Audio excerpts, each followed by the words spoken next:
বাংলাদেশের সাবেক প্রধানমন্ত্রী বিএনপি নেত্রী বেগম খালেদা জিয়ার মুক্তির খুব দ্রুতই ব্যবস্থা করবেন। দেশের রাজনৈতিক পরিস্থিতি নিয়ে আলোচনা করার জন্য এবং সমস্যা সমাধানের উদ্যোগ নেওয়ার জন্য আমরা এখানে বিভিন্ন রাজনৈতিক দলের নেতৃবৃন্দ উপস্থিত হয়েছিলাম। মহামান্য রাষ্ট্রপতির সঙ্গে আমাদের আলোচনা হয়েছে, বৈঠক হয়েছে।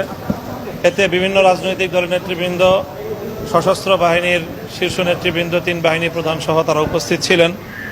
এখানে বেশ কিছু মৌলিক বিষয়ে সিদ্ধান্ত হয়েছে এবং সেগুলো ইনশাআল্লাহ আমরা আশা করছি যে রাষ্ট্রপতির পক্ষ থেকে ভাষণ, জাতির উদ্দেশ্যে ভাষণেও আসবে এবং মাননীয় সেনাপ্রধান তার বক্তব্যের মাধ্যমেও বিষয়গুলো আসবে।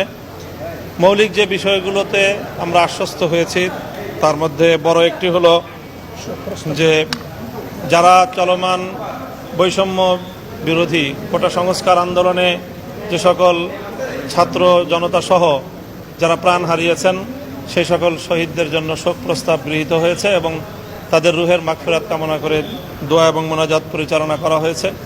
সেই সঙ্গে মহামান্য রাষ্ট্রপতি আশ্বস্ত করেছেন যে গত 1 জুলাই থেকে অদ্যাবধি যারা গ্রেফতার হয়েছে সেই সকল ছাত্র নেতৃবৃন্দ, ছাত্রকর্মী এবং রাজনৈতিক নেতৃবৃন্দ সহ সকলের আশু দ্রুতই মুক্তির ব্যবস্থা করবেন এবং সেই সঙ্গে মাননীয় বাংলাদেশের সাবেক প্রধানমন্ত্রী বিএনপি নেত্রী বেগম খালেদা জিয়ার মুক্তির খুব দ্রুতই ব্যবস্থা করবেন।